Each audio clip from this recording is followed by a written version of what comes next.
Bueno, hoy es 31 de mayo, última sesión de Arteactivo 14, la última sesión. Hoy celebramos la última sesión, de forma que antes de empezar a hablar sobre Edward Hopper, es Edward Hopper, ¿verdad? Sobre Edward Hopper, pues voy a hacer un pequeño balance de lo que ha sido este curso, el 23-24, ya os digo, 14 cursos llevamos ya dando, como decíamos hace un momento, dando la matraca con esto de los colores, de las formas, etcétera, etcétera. Bueno, como ya sabéis, Arteactivo es un programa de divulgación de las artes plásticas y la historia del arte. Mi nombre es Sergio Delgado. Estoy encantado de que haya tanta gente y que siga habiendo un goteo, porque es fantástico, porque hace calor y ya estamos en unas fechas complicadas y estamos en horario de invierno, por las 5:30. Arteactivo, ya sabéis que consta de dos partes. Tiene una parte que es más teórica, que es esta, en este formato de conferencia o charla, donde hablamos de diferentes aspectos relacionados con la historia del arte y las artes plásticas. Y luego hay una segunda parte que es mañana, es al día siguiente siempre, que puede ser o visita al museo o un taller. En este caso, mañana vamos a dar un taller de dibujo, hablando de los entornos de Edward Hopper. Vamos a reflexionar un poquito, algo muy relacionado con lo que vamos a ver hoy. Y todavía hay plazas, ¿eh? Otras veces os digo, que no venga nadie más, pero sí, es que las fechas son así más delicadas. Entonces mañana todavía quedan 4 o 5 plazas, o sea que si alguien todavía manda un WhatsApp, hay sitios si queréis dibujar a los Hopper. Estos talleres, tanto los talleres como las charlas, están orientadas a iniciados y no iniciados, sobre todo los no iniciados. Yo tengo un profesor en la facultad que decía que siempre le gustaba dar las asignaturas de primero, porque era cuando cogía a la gente en ese proceso de basamento casi, ¿no? Donde se empiezan a generar las estructuras, que luego ya los de quinto le daban igual.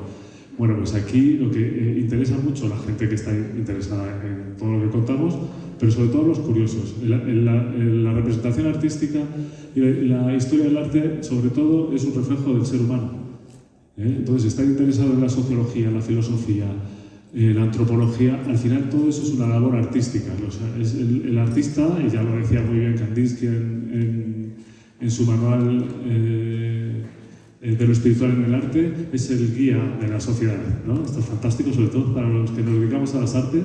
Pensar esto queda fantástico. Luego no es del todo cierto, pero bueno, hacemos lo que podemos. Bueno, dicho todo esto, este es el proceso Arteactivo, pero Arteactivo este año ha tenido varias sesiones. Antes de nada voy a hacer un pequeño paréntesis, porque voy a hacer un poco de publicidad de los cursos de verano. Uno es este de aquí, ya que pertenecen a la Delegación de Cultura y al Aula Municipal de Artes Plásticas, y además los imparto yo, pero aprovecho que estáis aquí y lo cuento. Todavía está el plazo abierto. El curso de dibujo de retrato con bolígrafo, tinta y acuarela empieza el martes que viene. Por la tarde ya no quedan plazas, pero por la mañana queda alguna, o sea que si alguien está interesado, que me envíe un correo electrónico del sergio@hotmail.com y ahí ya le digo cómo hay que hacer la inscripción. Son 4 sesiones, son cursos intensivos durante el mes de junio. Este primero son 4 sesiones, la primera quincena, y el siguiente, que es este de aquí, dibujo de figura humana con modelo, anatomía artística, pues este es a partir del martes 18. Para estos hay plazas todavía. Están pensados para un aula que caben 21 personas, entonces todavía quedan la mitad, por lo menos, en los de figura humana. Pero todavía quedan más de 2 semanas.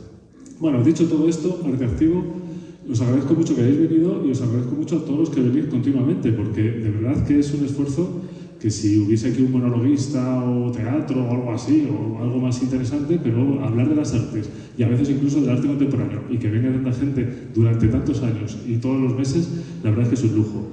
Y como sabéis, en estas charlas pues hablamos de los grandes maestros muchas veces. Hay veces que es de estilos artísticos, otras veces de arte contemporáneo o de algún elemento puntual dentro de la historia del arte, y muchas veces de grandes maestros. Y los grandes maestros, desde el punto de vista de la historiografía, pues hemos hablado de Rembrandt, de Miguel Ángel, de Leonardo, y por desgracia no podemos contar con ellos físicamente aquí, ya nos gustaría. Pero empezamos a Arteactivo en octubre contando con un gran maestro que sí que estuvo con nosotros.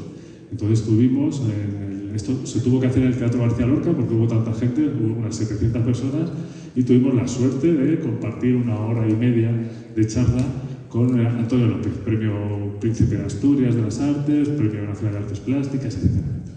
Bueno, pues este fue el primer arte activo y como veis aquí en la parte inferior, a vuestra izquierda, pues el taller que hicimos sobre el trabajo, sobre todo de dibujo, de Antonio López. Ahí tengo a los alumnos que parece que están rezando, pero no. Que les dije que se levantaran porque todos sentados allí a ver quién ve un punto de fuga del suelo. Bueno, pues este fue el primer arte activo que la verdad es que fue un lujo. Esto es una de las cosas mágicas que tienen estas cosas. Después, en noviembre, ya estuvimos dentro del terreno del autorretrato. Vimos los diferentes autorretratos en la historia del arte en el mes de noviembre y además también hicimos un taller donde la gente se autorretrató. Incluso nos hicimos un selfie, cosa que durante la conferencia dije que era lo peor que se puede hacer. Pues lo hicimos. ¿Por qué? Porque somos contemporáneos y no podemos vivir sin selfies. Bueno, el siguiente ya sí que fue un gran maestro, que es también, pero de los que no están, Miguel Ángel Buonarroti, y estuvimos hablando de Miguel Ángel y también hicimos un taller sobre los dibujos de Miguel Ángel.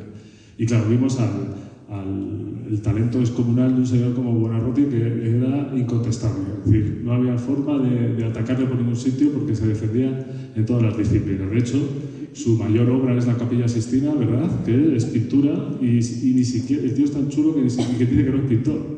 O sea, lo más importante que has hecho es una pintura y dice, no, si yo soy escultor. Claro, también hizo el David, etcétera, Moisés.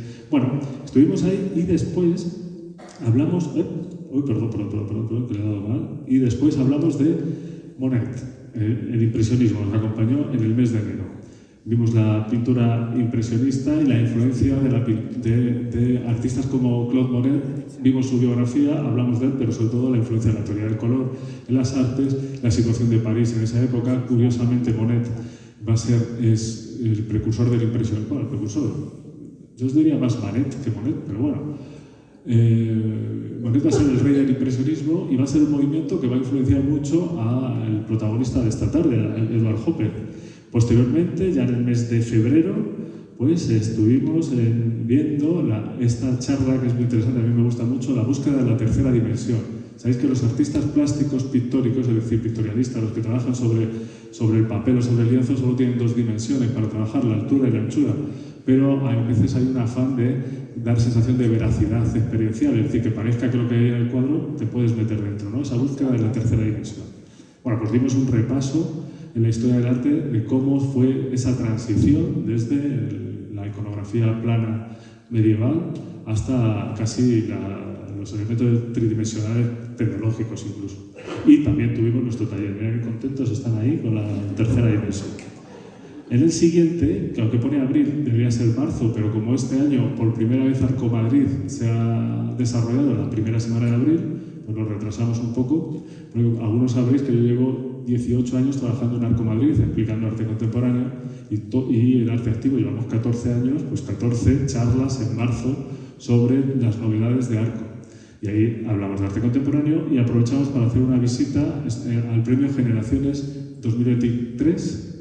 Es un concurso que se presenta ahora mismo el plazo para el 25, estamos en el 24, ¿no? Sí. Para el 25 yo creo que está abierto, sí. Para menores de 35 años. Presentas un proyecto, se presentan un montón de artistas, se seleccionan y luego tienen una beca de 10.000 euros para desarrollar durante un año ese proyecto y luego se expone coincidiendo sobre todo con Arco, es decir, entre finales de enero y finales de febrero, marzo, hasta abril, a mediados de abril, está expuesto en la Casa Encendida. Bueno, es otro clásico de nuestra actividad. Bueno, pues ahí lo tenéis. Y el mes pasado, a finales de abril, pues hablamos dentro del Festival de Poesía por Getafe, pues hablamos de Marc Chagall. Y estuvimos viendo, aquí no pudimos, ¿qué pasó aquí? Que no pudimos ir a visitar al museo porque estaba tan lleno que no había forma de conseguir ir el sábado como grupo. Bueno, es que no había forma de conseguir entradas, ni casi individuales. Entonces, bueno, Marc Chagall, el gran maestro ruso, lituano, ¿sí? Bielorruso, gracias. Estuvisteis, Bien. Bueno, estuvimos viendo a otro de los grandes, fijaos, que es que Monet, Miguel Ángel, Antonio López, Chagall, la verdad es que nos acompaña y luego, cuando estamos con el arte contemporáneo, pues gente que será famosa en su momento. Bueno, dicho todo esto, vuelvo a repetir lo mismo. Muchísimas gracias por acudir de forma regular a estos talleres, y si hay alguno que esté nuevo, pues que me aguantéis hoy, por lo menos. Ya veremos a ver qué sale. Vamos a hablar, para finalizar este ciclo de conferencias, de Edward Hopper. Este es el cartel que he puesto en redes sociales. Edward Hopper, que lo he subtitulado La pintura silenciosa. No ha sido nada original. Si ponéis Hopper y silencio en el Google, os salen 200 charlas, 1000 conferencias, títulos. Hay una vinculación entre el silencio y Edward Hopper muy curiosa, y a veces el silencio es demasiado ruidoso, que es lo que yo creo que le pasa a los cuadros de Edward Hopper. Hablar de Edward Hopper, en realidad, aquí tiene una justificación. Tiene dos. Una, porque es un artista que a mí me gusta mucho. Y como lo elijo yo, me podéis hacer sugerencias, y estamos acabando el curso, pues fantástico. La otra es porque estaba prevista durante el Festival Getafe Negro, que era Estados Unidos el país invitado, pero como unos meses antes surgió la posibilidad de la charla con Antonio López, pues por supuesto le dimos prioridad a Antonio López, de forma que tenemos ahí una vinculación entre la literatura, la novela negra y la cinematografía muchísimo, y Edward Hopper absolutamente directa. ¿Hay alguien por aquí que no conozca a Hopper? Uno por ahí, dos... Vale, no está. O sea, que el resto sabéis quién es Edward Hopper. Y a pesar de eso habéis venido. Bueno, muy bien. 3, por ahí menos mal, hay gente que se suelta. Bueno, es lógico que a Hopper le conoce todo el mundo, aunque no sepamos de quién es el cuadro, porque hay cuadros como el Lighthouse, los noctámbulos de la noche, que es un cuadro que se ha repetido continuamente por todos los sitios. Entonces, esos cuadros son absolutamente reconocibles. El Thyssen tiene un cuadro fantástico, esa habitación de hotel, donde hay una mujer que lo veremos ahora dentro de un rato, espero, porque me estoy enrollando. Sí, me estoy enrollando. Una mujer que está sentada en una habitación supuestamente de un hotel, digo supuestamente porque Hopper no nos va a dar ningún dato de nada, que tiene unas notas en el regazo y está como con un camisón, con unas maletas, etcétera, que está en el Museo Thyssen, y es una de las piezas más importantes del propio museo, dentro de la pincelada o de la pintura norteamericana. Pero además, si vemos este cartel que tenéis aquí, fijaos qué curioso el cuadro. Fijaos en la forma de elegir los temas de Edward Hopper, que son aparentemente intrascendentes, porque ¿qué estamos viendo ahí?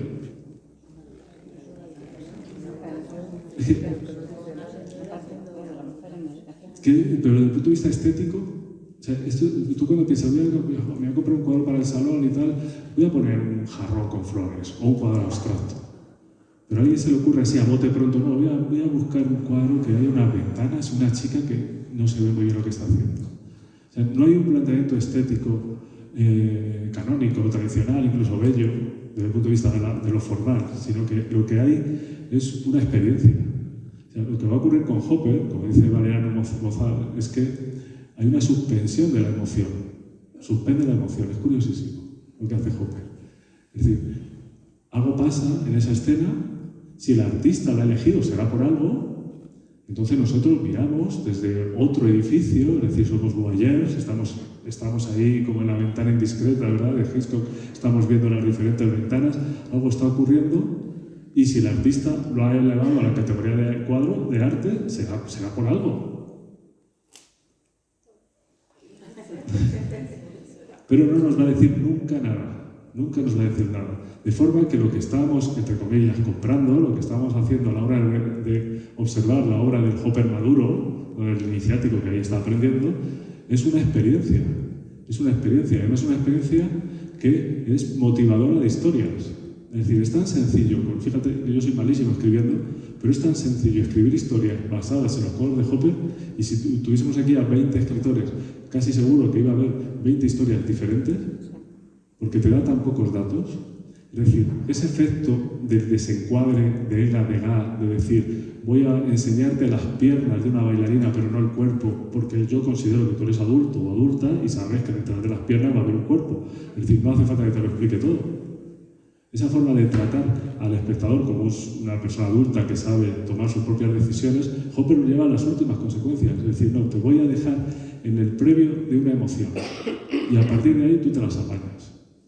Entonces, toda esta intriga, esta inquietud, que no es exactamente metafísica, pero bueno, ya hablaré de esto si llego hasta ello, es el meollo de la cuestión de Edward Hopper. Pero ¿cómo llega Hopper a todo esto? Bueno, pues llega a través de un proceso casi biográfico. Todo esto lo estoy diciendo con el cartel de la exposición. Bueno, pues entonces voy a acelerar. Fijaos, este es Edward Hopper, 1930. Él nace en el 82, 1882, ¿no? Entonces aquí tiene casi 50 años. Se autorretrata. Este autorretrato es curiosísimo porque es prácticamente una excepción en su pintura en general. Que yo sepa, autorretratos frontales canónicos como este, tiene dos. Uno cuando es muy jovencito, que ahora veremos, y este otro. No hay más autorretratos. Y luego vais a notar también que en su pintura casi ningún personaje en toda su obra nos mira. Está a lo suyo. O sea que esto es una excepción absoluta. Y hace un autorretrato, bueno, es una reafirmación. El autorretrato, aquí hemos hablado del autorretrato hace unos meses, y lo que estamos haciendo es dos cosas. Por un lado, hablar de nosotros mismos y contar cómo queremos mostrarnos, y al mismo tiempo puede ser un lugar de investigación. Así nadie me va a decir que está mal. Cuando haces un retrato a alguien y te sale mal, pues estás al juicio del retratado, pero si eres tú, puedes hacer lo que te dé la gana. Bueno, Hopper aquí se presenta con esa mirada más o menos afable, es decir, esto es casi, dentro de Hopper esto es una fiesta, porque era un chico terriblemente introvertido, callado. Su mujer, Joe Nivison, decía que hablar con Edward Hopper es la misma experiencia que lanzar una piedra a un pozo y esperar a que suene, y dice, nunca suena. O sea, imaginaos cómo era Hopper de metido para adentro, de introvertido, serio y, por supuesto, claro, lógicamente, si no hablas, silencioso, era así. Esa aparente serenidad que aparece ahí demostrada en este retrato tiene un punto que va un poco más allá, que es la luz. Una de las cosas que le va a interesar a Edward Hopper, y esto también lo veremos al final de la charla, es la luz. Es la luz que va a reconocer y que va a comprender en su primer viaje a París, en su época de postformación, cuando ya ha terminado sus estudios, porque le va a cambiar por completo el paradigma de la pintura. Y veis ahí esa visera del sombrero que genera una pequeña sombra transparente donde se ven los ojos azules, parece azules, ¿verdad? Por lo menos claros, y que golpean el cuello, que es un poco quien va a sujetar toda esta experiencia.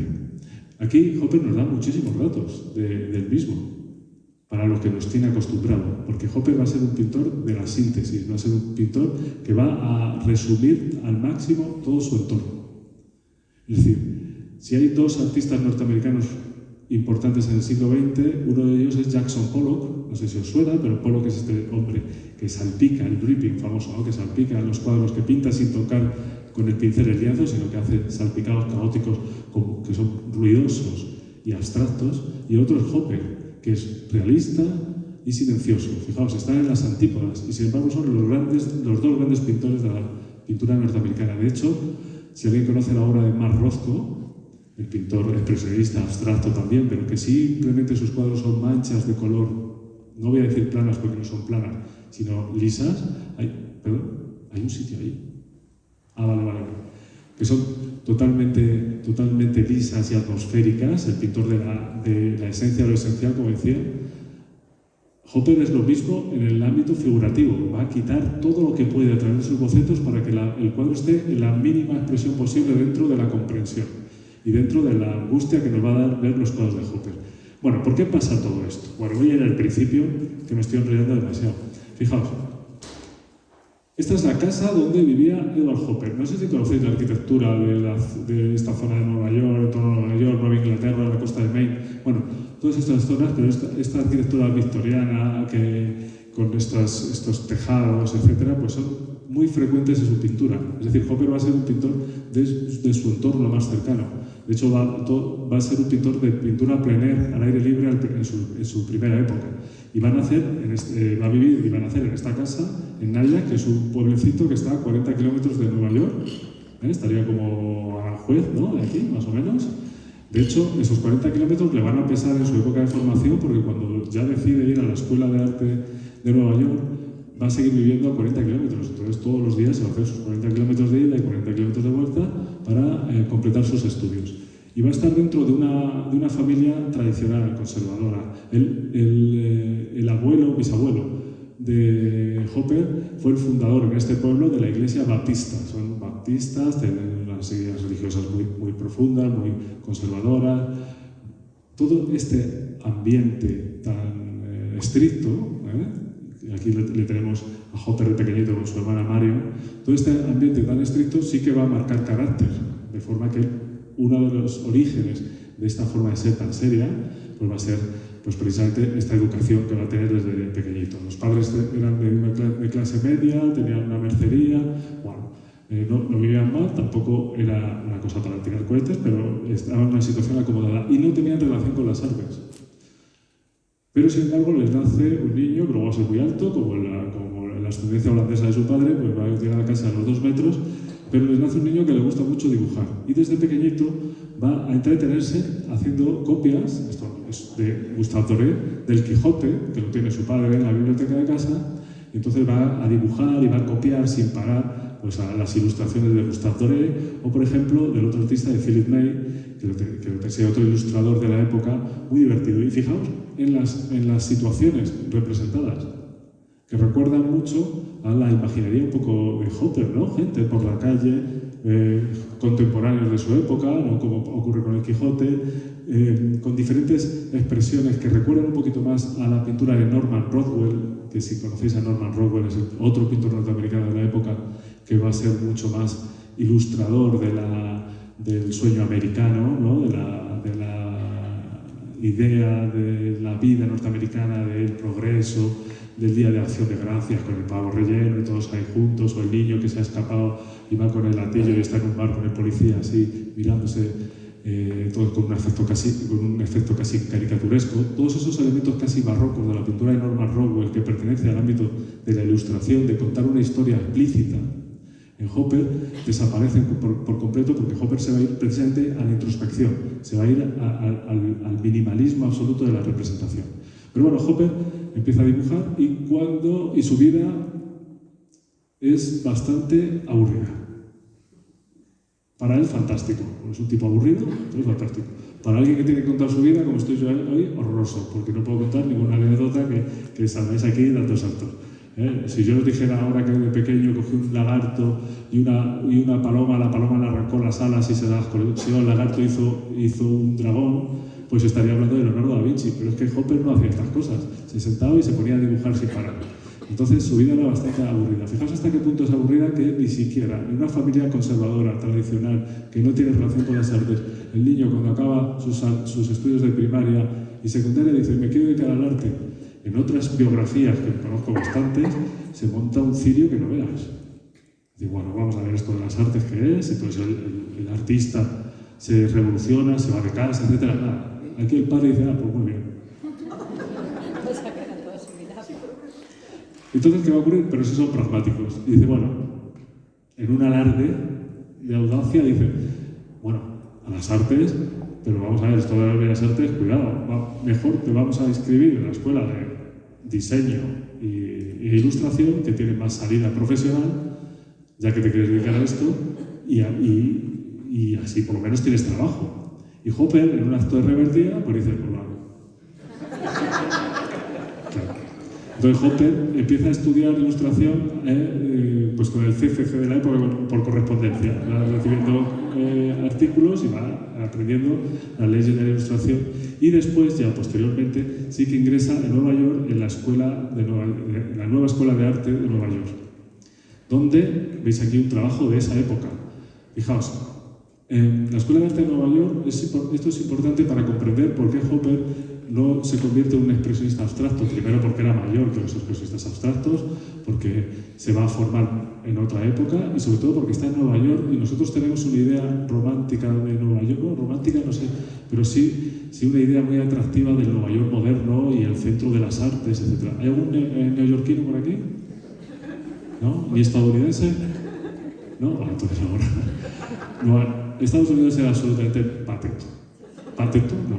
Cateto y patético. Era muy provinciano. Es decir, el mundo de las artes no era el objetivo fundamental. la representación pictórica estaba basada en los artistas que se formaban en Nueva York y se iban a París y veían a los impresionistas y volvían, pues como Sargent, aunque vivió muchísimos años en Londres, Winslow Homer, todos estos artistas van a tener muchísima influencia del arte impresionista y sobre todo del arte clásico, es decir, del barroco, de Vermeer, de Rembrandt, de todos estos grandes maestros que son los que van a influenciar a estos pintores que van a ser costumbristas y van a representar desde un punto casi romántico pues la naturaleza estadounidense, los cuadros de las etnias, pues con el indio, de la tribu, de los Sioux por ahí cabalgando, etcétera, etcétera. Este tipo de pintura muy eficaz, pero hasta la aparición de artistas como Hopper va a ser todo muy provinciano. Entonces, la formación en una nueva escuela de arte, que uno de los profesores, Barry Chase, es el director y fundador de la escuela y es profesor de Edward Hopper, es decir, son novatos en la materia, pues su forma de enseñar a pintar realmente es como hay que hacer, de otra manera, es de manera académica, academicista, es decir, se va a pintar el claroscuro, ¿veis? Esto es una grisalla al uso. Si alguien está relacionado con el estudio de las Bellas Artes, pintado al óleo, del natural, la modelo, otro pintor, el blanco, el negro, el estudio del claroscuro, las formas y las proporciones. Es decir, la representación natural de lo que hay al lado. Bueno, pues en esa escuela de arte va a estar, y como veis aquí, pues esta es un cuadro de la promoción de 1902, una fotografía. El señor de bigote en la parte de abajo es Robert Henry, que es uno de sus profesores, que va a ser uno de los importantes en la biografía de Hopper, y ahí tenéis el otro autorretrato de Hopper. ¿Lo veis? Que nos recuerda a los retratos. Fijaos, si comparáis con el que hemos visto hace un momento, fijaos que es un autorretrato, ¿lo diré? Barroco. ¡Ay, qué bien! No os preocupéis, si ya suena uno, ahora suenan todos. Bueno, entonces fijaos, está metido dentro de ese terreno del claroscuro, del barroco. Si recordáis los autorretratos de juventud de Rembrandt, por ejemplo, de los 100 autorretratos que se llevan entre pinturas y dibujos, pues ese efecto de la juventud en la que te sientes poderoso porque tienes un arma absolutamente genial que es el dominio del dibujo y la pintura, y te presentas volcado, girado, con la cara a 3/4, con un efecto dinámico, mirando con una intensidad que realmente muchas veces es simplemente por culpa de que te estás mirando al espejo y estás concentrado, pero siempre va a dar la sensación de que estás retando a todo el mundo porque se van a enterar en unos años de la potencia artística que tienes. Eso es típico de la juventud. Bueno, pues en esa situación, Robert Henry, que es ese señor que tenéis con bigote en la parte de abajo, era uno de los profesores que no huía de lo académico, pero al mismo tiempo animaba a los artistas a ser creativos y que tuviesen un estilo propio. Es decir, vamos a aprender de los grandes maestros, vamos a aprender de forma académica, pero por favor, investigad, buscad vuestro camino, etc. Bueno, en esas estábamos, en la pedagogía más tradicional de las bellas artes, que por otro lado, el hecho de que sea tradicional no quiere decir que sea mala ni negativa. Es decir, el artista plástico debe tener dominio de una herramienta para luego hacer lo que le dé la gana. Hopper es ese que está ahí abajo sentado, veis que es muy larguirucho, menos mal que está sentado porque si no estaría tapando al que está detrás y está en una clase de anatomía artística. Esto es lo mismo que vamos a hacer dentro de 15 días en el aula municipal de artes plásticas. Incluso estoy por copiar en los caballetes de suelo, porque si os fijáis son sillas de tijera dadas la vuelta, que me hace muchísima gracia. Bueno, entonces estamos viendo todo esto. En esta escuela va a ser una escuela importante donde va a haber artistas que posteriormente, como Eugene Spencer, esta mujer, que fijaos en estos retratos. Esto es obra de una compañera de clase de Hopper, y fijaos en su obra madura. Era retratista y paisajista, pero fijaos en las expresiones del rostro. Recuerdan un poco al lenguaje de Hopper, ¿verdad? ¿Veis que no hay dinamismo, que hay un poco de melancolía, un ensimismamiento, hay una mirada que se va hacia un lado? ¿Lo veis? Hay una descripción costumbrista, ese señor que puede ser un agricultor, porque hay unas mazorcas de maíz ahí con la vestimenta, pero que ni siquiera nos mira. Entonces, esa sobriedad en la representación pictórica aparece en los compañeros de clase. O, por ejemplo, Galpin Dubois, que fue luego muy buen profesor, además, aparte de artista. Fijaos en sus cuadros, que hay ese puntito francés, este cuadro de vuestra izquierda que tenéis ahí, pues veis que recuerda un poquito a los cuadros de Toulouse o de los de Porte de Gas, de la bebedora absenta que está en un entorno muy idealizado en cierto aspecto, pero también siempre hay ese puntito de melancolía. O, por ejemplo, George Bellows va a tener, por un lado, esa representación pictórica. Fijaos en el combate de boxeo, que es absolutamente dinámica y que es narrativa, de ilustración, que me recuerda más a Norman Rockwell, por ejemplo, que a Edward Hopper, pero en los otros dos cuadros vemos esa influencia francesa de la pintura impresionista, ¿no? De esa pincelada vibratis que va formando pues casi un cúmulo de experiencias visuales que genera una estética final. Lo vais viendo. ¿Os suena alguno de estos artistas? Robert Kent. Fijaos abajo. Está ahí entre medias de Edward Hopper y un pintor mínimamente posterior que es Andy White. Si alguien recuerda el mundo de Sofía, que es el mundo de Christine Walsh, que es ese cuadro de una chica que está medio tirada en el suelo y hay una casa de este tipo en la parte superior que parece que va a rastras, que realmente va a rastras porque la modelo es que no podía, era parapléjica, no podía caminar. Es un cuadro de Andy White. Pues utilizan ese tipo de arquitecturas o esos simbolismos de las figuras desnudas dentro de un paisaje que pertenece mucho a la representación del expresionismo casi del puente, de Heckel y todos estos artistas. Bueno, Robert Kent no suenan, ¿verdad?, a estos pintores. No suenan precisamente por lo que os estaba diciendo, porque son pintores que en Estados Unidos fueron muy famosos, muy conocidos, pero que no trascendieron porque estaban en Estados Unidos.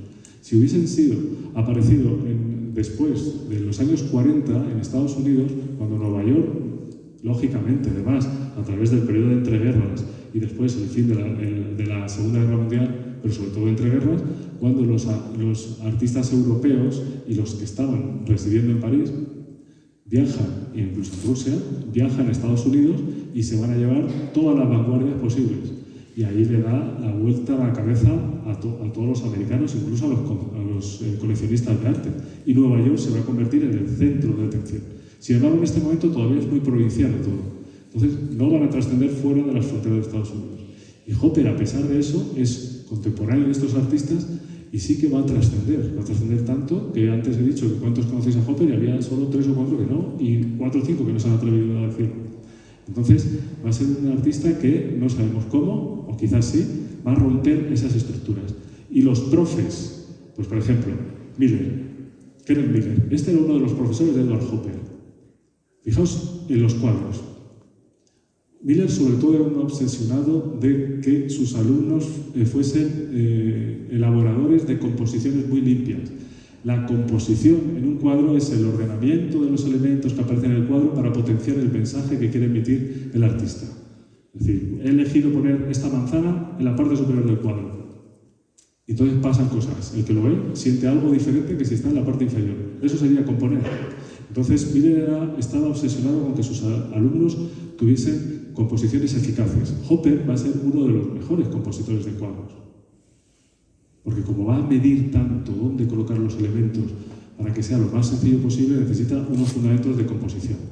Otro de los artistas, que es Merritt Chase, que fue el fundador además de la Escuela de Nueva York, de Arte de Nueva York, pues fijaos, ¿os recuerda alguna pintura estos cuadros de Merritt Chase? Es que parece que es un muestrario de Degas o de algún impresionista como el propio Monet. Es decir, pincelada muy hábil, algunos desencuadres, elementos compositivos muy interesantes. Ese cuadro de arriba que se llama Al final del verano, donde están todas las sillas plegadas y la chica no nos mira, sino que mira hacia el final y dice que lástima que ya se ha acabado esto porque ya están las sillas para recoger. Pero con esa pincelada tan ligera, o ese fondo que nos recuerda mucho a la iconografía impresionista con los motivos japoneses que luego va a utilizar tanto Gauguin. Estos artistas estaban muy al tanto de lo que estaba pasando en Europa, pero sobre todo lo que estaba pasando en Europa como 20 años por detrás, claro, lógicamente. Estaban más en el terreno de los impresionistas que de lo que después fue el expresionismo. O, por ejemplo, Robert Henry, que he hablado de él. Henry fue el artista que insistía en que fueran ellos mismos, que dominasen la técnica, pero que tuviese su propio estilo. Y fijaos que Henry ya está en un terreno muy importante para Hopper, porque estos retratos, que son eficaces al máximo, ves ese niño ahí riéndose que funciona, fantástico, lo ves y sonríe sin querer, ¿verdad? O esta mujer con ese cuello tan alargado que a su vez tiene los párpados un poquito caídos, dando esa sensación como más lánguida. O el indio con esa síntesis que tiene, con esa manta rojiza por la parte delantera, donde ya de repente ya no hay ninguna estructura, es solo focalizar en la cara. ¿Qué está haciendo Henry? Lo que está haciendo es distorsiones sobre la realidad para potenciar el mensaje. Lo que luego podemos llamar caricatura. No son caricaturas, pero está al límite. Y Hopper va a saber muy bien deformar los elementos para que estén al límite de lo ambiguo. Esto es importantísimo, porque las perspectivas de Hopper, yo estoy dando un curso online sobre Hopper, y las perspectivas de Hopper parecen limpias, y cuando empiezas a lanzar las líneas de fuga, se retuercen un poco. Y dices, ¿y esto por qué? Si hacía 80 bocetos para cada cuadro. Pues es simplemente porque lo que está haciendo es generar incomodidad. Realmente Hopper, en sus composiciones, es la sonrisa de la Gioconda, que un labio va hacia arriba, una comisura, y otro va hacia abajo. Entonces no sabemos si se ríe o está enfadada, ¿verdad? Pues Hopper va a jugar a eso en sus composiciones y va a tener influencia de estos artistas. Bueno, cuando Hopper termina su formación, ocurre lo siguiente. ¿Conocéis esto? Por arriba hay un cuadro de Courbet, un estudio del artista, por abajo un cuadro de Corot, de la escuela de Barbizon, de los pintores preimpresionistas, un cuadro de Degas, impresionismo, el sol de atardecer de Monet, que le da el nombre al impresionismo. Lo que va a hacer Hopper es terminar sus estudios y en 1906 viajar a París. Todos estos artistas intentaban, si podían pagárselo, viajar a París para estar al día de lo que estaba ocurriendo en las artes, para continuar con su formación. Y entonces Hopper no se va a encontrar a estos chicos. Estos ya no están pintando, bueno, algunos sí, pero prácticamente en 1906 Picasso ha terminado con la época azul. Ha hecho un retrato de Gertrude Stein, por ejemplo. La alegría de vivir de Matisse, el famoso cuadro, se está presentando precisamente en casa de Gertrude Stein con un montón de artistas que le alaban continuamente y Picasso se pone enfermo. Los expresionistas están a punto de empezar a fabricar obra. Es decir, Hopper se va a París y no se entera de nada de todo esto. A su vuelta, lo único que dice en uno de los textos que hay es que oyó hablar de Gertrude Stein, o sea, ni siquiera de Picasso. Dice, no, a mí Picasso. Es decir, Hopper lo único que estaba buscando es la continuación de lo que le habían explicado en la escuela. Y en la escuela lo que le habían explicado estaba en los museos y en el impresionismo. Como mucho lo que llaman algunos las vanguardias cercanas, no las vanguardias extremas, sino las moderadas. Es decir, los posimpresionistas. Quizá Degas y quizá Toulouse-Lautrec y como mucho Gauguin, a lo mejor, o Vincent Van Gogh como mucho. Entonces se va a poner en contacto con Marquet, por ejemplo, que es un pintor fauvista, de estos pintores que alteran los colores, pero que cuando se baja a pintar al aire libre al Sena, lo que hace es pintar con técnica impresionista. Y él va a estar encantado de la vida. Por ejemplo, este cuadro que tenéis aquí, este es de Albert Marquet. Si pensáis en Matisse, la danza de Matisse, con todos los colorines que tiene planos, tintas planas, casi parece un cuadro pop, eso es fauvismo, la alteración de los colores en función de la estética del cuadro. Sin embargo, Marquet, que era fauvista, cuando se cogía el caballete, todavía era impresionista. Y esto es lo que le interesaba a Hopper. Entonces Hopper va a pintar cuadros en París de este tipo. Esto sí es un Hopper. ¿Lo veis? ¿Qué os parece? Son cuadros pequeñitos, pintados al aire libre.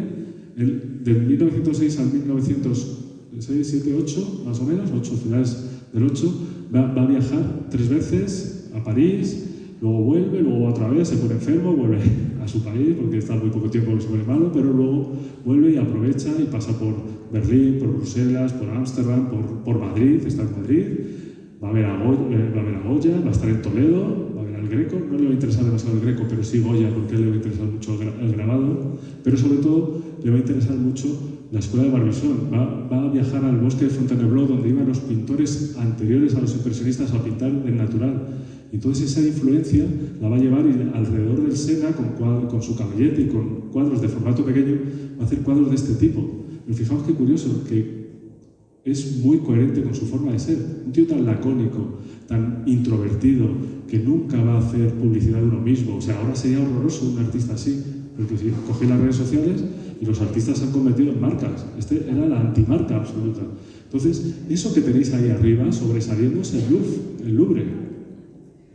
Entonces, si tú vas a París y dices, voy a pintar un cuadro del Louvre, pues te pones allí y haces, venga, y que se vea, y que se vea el Sena. y sin embargo se entretienen en hacer los escalones de los laterales de los embarcaderos del Sena, y el Louvre, que sale en multitud de los cuadros de la época, lo veis por ahí al fondo también está, y apenas es principal. Es decir, está obsesionado con una cosa muy interesante en lo que va a ocurrir en su pintura posterior, que es la composición. Son composiciones absolutamente originales, y sobre todo una definición que es muy curiosa de la ciudad, que al final la ciudad no lo hace en sus elementos, sino lo hace en sus calles. Entonces, cuando representa la ciudad, yo me estoy acordando ahora que antes hablábamos de Antonio López, que en la entrevista de Antonio López, hablando sobre Madrid, hizo una frase fantástica y dijo: es que Madrid es como los madrileños y los madrileños son como Madrid. Y ahí nos dejó a todos temblando. Pues Hopper piensa un poco así, que para representar una ciudad no te tienes que ir a la Plaza Mayor, sino te tienes que ir por las callejuelas y ver cómo es la vida desde la persona que vive allí dentro. Entonces, Hopper se va a entretener en esas visiones casi furtivas. Fijaos, aquí esto es un alarde casi romanticista de una tormenta, de un día gris. Y fijaos en la pincelada, lo ágil que es. Pequeños trazos rápidos, con una composición muy eficaz, con un punto de fuga que se sale, y de repente aquí de qué nos está hablando, ni siquiera de París, de algo que le fascina a él muchísimo, que es esa luz que se está moviendo continuamente, y lo tenéis ahí en el cielo. Y ahí vais viendo como poco a poco la luz, el color y la composición van generando ese espectro de su experiencia parisina. Por eso le va a interesar más los cuadros de Sisley, los cuadros de Manguet, algunos de los cuadros de Monet, donde está la arquitectura, pero es una arquitectura que empieza a ser totémica. Porque fijaos este edificio, lo grande que es, o fijaos, por ejemplo, aquí, esa perspectiva tan contundente, tan dinámica, un recurso típico de los concursos de pintura rápida. Aquí va a haber un concurso de pintura rápida el 22 de junio, me parece. Me parece que sí, ¿no? Que se retrasó por la lluvia y luego no llovió. Bueno. Pero bueno, están esperando a que llueva para poner el concurso. Esto se está grabando, mierda. Bueno. Pero estas perspectivas, horizonte bajo, horizonte muy alto, sensación de profundidad, que consigue que el que ve el cuadro parezca que está dentro de la escena, funcionan muy bien y son muy rápidas para los expertos en pintura. En esta época pinta un cuadro que me parece interesantísimo, porque es casi una premonición. Fijaos, este cuadro que se llama Bistrot, que es como el café, ¿verdad? ¿Dónde está el café ahí? Totalmente desplazado, casi fuera del cuadro. ¿Lo veis? Y de repente tenemos 4 árboles en la zona central que se están meciendo prácticamente por el viento. De manera que ¿quién tiene más vida? ¿Las 2 figuras que están ahí hablando o los árboles que son principales? Otra de las características de la pintura de Edward Hopper es precisamente esa, que el ser humano a veces parece un mueble, parece atrezo al servicio de la naturaleza o al servicio de la arquitectura.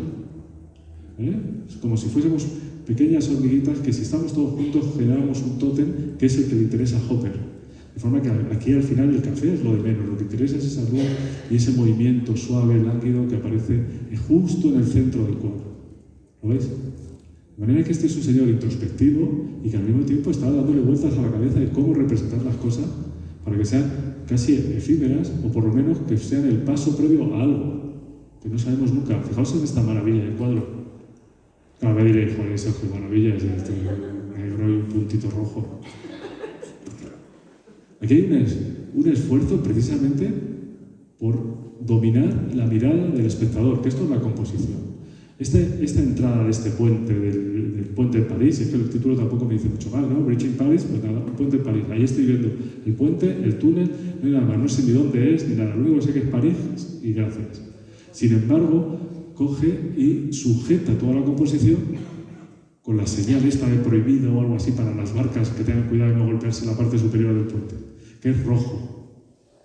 De forma que de pronto está jugando a que haya un elemento de comunicación entre el espectador y una simple señal, iba a decir una palabrota, una simple señal de tráfico. Nada más. Una monocromía y un color rojo. Una monocromía y un color verde. Vincent Van Gogh en la habitación de Van Gogh, donde la sábana, la manta de la cama, es una pequeña mancha roja en el centro, que si la quitas del cuadro, el cuadro no te lleva a ninguna parte, pero si está ahí, todo está sometido a esa mancha. Entonces, Hopper en estos apuntes está jugando a este tipo de cosas. Bueno, después de todo esto, pinta algunos cuadros más en París, como os he dicho, va y viene, y por fortuna, perdonad un momento, aquí me ha saltado una cosa, perdonad este salto así tan rápido, perdón. Es que hay un cuadro aquí que se me ha dado la vuelta, pero ahora lo retomo. Estas cosas no tenía que decirlas, ¿verdad? Bueno, fijaos. Después de su formación en París, vuelve a Estados Unidos. Una de las cosas que le va a pasar en París, que tiene que ver con su personalidad, es la siguiente. Él se echa una novia inglesa y está muy emocionado.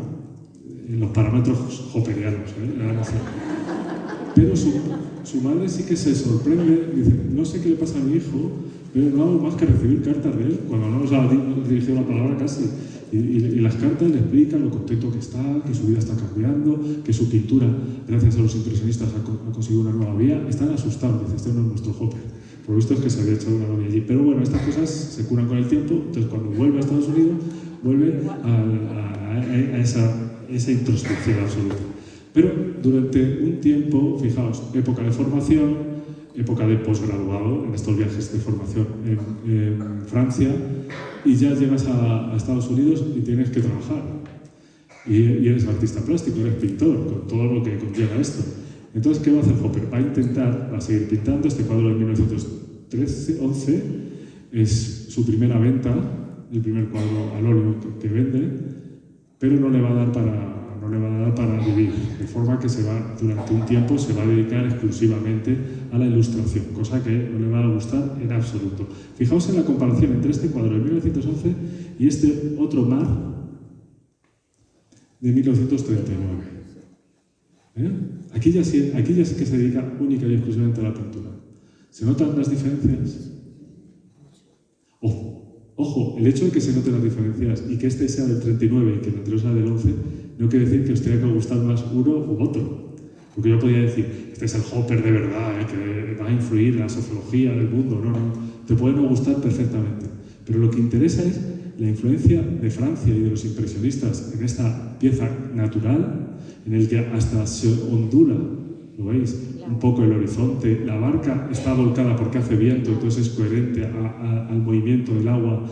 Las figuras que están dentro son 3 pequeñas manchas, porque si tú estás mirando una barca que se está ondulando, no la ves nítida, son manchas. Esto es el principio del impresionismo. Es decir, está trabajando en esa vía y eso lo vende. Y en el año 39 ya, fijaos en ese mar, cómo realmente no parece real. De repente te recuerda a otro de los elementos clásicos de la pintura de Hopper, para comprender a Hopper, que es el teatro. Parece que detrás del cuadro hay unos señores con unas manivelas moviendo unos rodillos, porque estas olas parece que son casi individuales. Y parece que ese barco se va a mover diferente de un rodillo a otro. Y las figuras son excesivamente delicadas. ¿Lo veis? Es decir, es un Hopper que dramatiza en los cuadros, incluso cuando utiliza la naturaleza, cosa que no puede hacer cuando todavía tiene no es una losa, sino la influencia del impresionismo. Pero poco a poco, como decía Robert Henry, se empieza a describir como artista. Y por supuesto, en esta época, 1913, no recuerdo el impresionismo, pero veis este Queensborough Barrow Bridge, el puente de Queensborough, pues con este efecto de profundidad que pertenece a la pintura impresionista. Y igual que hablaba del teatro, fijaos, esto es un frame de la película Manhattan de Woody Allen. Uno de los elementos fundamentales en la pintura de Hopper va a ser el cine, el teatro y el cine. Y en el cine le va a ocurrir una cosa muy curiosa, que va a ser que va a influenciar a un montón de cineastas posteriores que ven la obra de Hopper. Y podemos hablar de Tarantino, podemos hablar de Hitchcock, podemos hablar de Wim Wenders, por un montón de artistas. Incluso el propio Almodóvar tiene algunas escenas basadas en cuadros de Hopper en algunas películas. Y al revés, Hopper era un asiduo empedernido del teatro y del cine. De hecho, hay una época cuando ya está un poco mayor que pinta cada vez menos. Él siempre pinta muy despacio, pero cuando ya pasa de los 65 años, o sea, pinta 1, 2 o 3 cuadros al año como mucho, es más tranquilo. Y en una conversación con su mujer, le llega a decir que está cansado de ir al teatro y al cine, porque iban a diario. curiosamente. Es un apasionado de ello. Y entonces hay muchos planos, sobre todo para subgrabados, que los utiliza de pelis que ha visto en el cine. Ahora veremos algunos. Pero bueno, él va a estar pintando estos cuadros de este tipo. Hasta que aparece esta pieza. 1914, el atardecer azul o atardecer triste, como queramos. Soir Bleu, que pertenece a un verso de un poema de Rimbaud. Hopper, esto no lo he dicho. Hopper era muy conservador como su familia, era republicano, él y su mujer odiaban a Roosevelt profundamente, y sin embargo, desde el punto de vista filosófico y artístico, pues era un lector de Proust, de Rimbaud, de Baudelaire, es decir, tenía una relación con la literatura simbólica francesa que estaba muy en otra onda que el conservadurismo norteamericano tradicional. Entonces, aquí utiliza, y esto se va a ver en sus cuadros, aquí utiliza una parte de un texto de Rimbaud para nombrar este cuadro. Este cuadro es muy importante, porque veis aquí que ya queda muy poquito de la técnica impresionista. Esto es lo que va a dar el carpetazo por completo a su pintura impresionista. Y fijaos, hay un terreno simbólico que también va a abandonar. Cuando digo simbólico me refiero a que hay objetos que significan cosas, cosa que en la obra de Hopper no pasa. Pero fijaos, si hacemos un barrido de izquierda a derecha, tenemos en esta especie de atardecer, de fiesta con los farolillos en la parte superior, que debe ser un sitio agradable, una terraza que puede ser en verano. Bueno, en verano sí, porque el chico está sin manga, la mujer que está en el centro está también sin mangas, etc. Bueno, pero fijaos, por un lado tenemos a este señor de aquí, este ratero, que realmente era un chulo, representado ahí, el cual tiene varios bocetos que hizo hasta luego terminar incluyendo en este cuadro. En este ambiente nocturno, si seguimos, hay una pequeña columna, ahora os hablaré de la columna que es muy importante, tenemos una cara de un señor con boina y cigarrillo, con una barba afilada, huesudo, pelirrojo, y como siga dando datos, espero que lleguéis a Vincent Van Gogh, bueno, que representa al artista, es decir, el ambiente nocturno en el que está el ratero o el proxeneta, está el artista, está el oficial de mando allí, que le veis que se ha bajado a los bajos fondos a tomarse algo, está al otro lado, con vestidos de gala, pues la gente que iba a Montparnasse o a Montmartre, que era gente de pasta, como la familia de Toulouse-Lautrec, que Toulouse dijo una vez, ¿pero qué me estás contando, papá? Si te he visto en la misma fiesta en un prostíbulo, cuando le achacaba toda su vida, etcétera, etcétera. Bueno, los millonarios que bajaban a los bajos fondos. Y en la parte central, en la parte superior, tenemos a la prostituta, veis ahí exageradamente maquillada, dominando el terreno, eligiendo a la persona con la que puede hacer mejor negocio, posiblemente sea el oficial, ¿lo veis? El militar. Y luego tenemos, por último, en este barrido que hemos hecho, representando un poco los personajes de la noche de la bohemia francesa, pues tenemos al payaso triste. En la literatura francesa simbolista, el payaso triste suele ser el alter ego del propio artista, del propio escritor. En este caso, se considera que es un autorretrato del propio Hopper. El payaso que ya se está fumando un cigarrillo, que está en una actitud de descanso, que posiblemente ya ha terminado su trabajo y que ya lo ha dicho todo. Por eso se considera este cuadro el carpetazo con París. Ya he hecho todo lo que tenía que hacer en París, ya he terminado con la bohemia francesa, me vuelvo a Estados Unidos y voy a formarme allí, que es mi ciudad. Y con esto cierra todo ese elemento. Pero fijaos en la composición, cómo además nosotros, como espectadores, estamos acompañando a la figura. Y esto gracias a la composición. Los farolillos de la parte superior no están completos, de forma que tenemos la sensación de que van a continuar por encima de nuestras cabezas. El barrote este que rompe la composición sujeta un porche que me está cubriendo a mí, que me estoy tomando también un poco de absenta en ese bar y estoy viendo a toda esa fauna de personas. ¿Lo veis? Y al mismo tiempo, todo ese elemento vital de la pintura de Toulouse-Lautrec, cuando pinta a la noche del Moulin Rouge y todo esto, aquí no aparece. ¿Lo veis? Es absolutamente silencioso. Fijaos cuántos cigarrillos veis en la escena. Esta es buena para los que están lejos. 3. ¿Veis ahí? El ratero, el artista y el payaso, ¿verdad? ¿Cuánto humo hay en la escena? Es que parece que no respiran. Esto es Hopper. Los humanos son muebles que nos indican cosas que van a pasar en un futuro, pero ahora mismo no sabemos qué va a pasar. Pero es verdad que aquí hay muchísima explicación porque cada personaje lleva un rol, que es el simbolismo. Pero Hopper luego eso lo va a abandonar. Bueno, vuelve otra vez hacia adelante y cuando vuelve a París, una de las cosas que va a hacer, a Nueva York, pues se va a formar. Va a seguir su formación, va a buscar formas de representación y Wisdom Homer y Andrew White hacen una especie de no comuna, pero más o menos, como lo que quería hacer Banco en la Casa Amarilla, de artistas que van por la escuela de Barbizon y por la costa de Maine y por la zona de Nueva Inglaterra, pues van a ir a pintar a plein air, al aire libre, y Hopper va a ir allí a pintar y va a generar estos paisajes al aire libre que veis que la textura y el empastado de la pintura es diferente a su pintura. ¿Lo veis? Cómo está más empastado. Los colores son más agresivos. Es decir, este post-impresionismo que a Sorolla se le va a atribuir como luminista, hay una pequeña reminiscencia en Hopper en esta época. Pero Hopper nunca fue innovador de técnica, además dicho por él. En una entrevista, cuando ya es muy mayor, le pregunta por su forma de pintar y dice, pintura al óleo, capa sobre capa. Es decir, no es un investigador de las técnicas, nada que ver con los expresionistas, ni nada que ver con todo esto. Por eso estos cuadros pues no van a calar en la pintura de Hopper, van a darle simplemente esa soltura impresionista. Pero cada vez las figuras, fijaos, estos cuadros son absolutamente impresionistas y no tienen casi venta. De manera que, como os decía antes, no le queda más remedio que dedicarse a la ilustración. Fijaos, es un ilustrador potente. Va a trabajar para periódicos, para revistas, para fascículos de diferentes cosas, históricos, etc.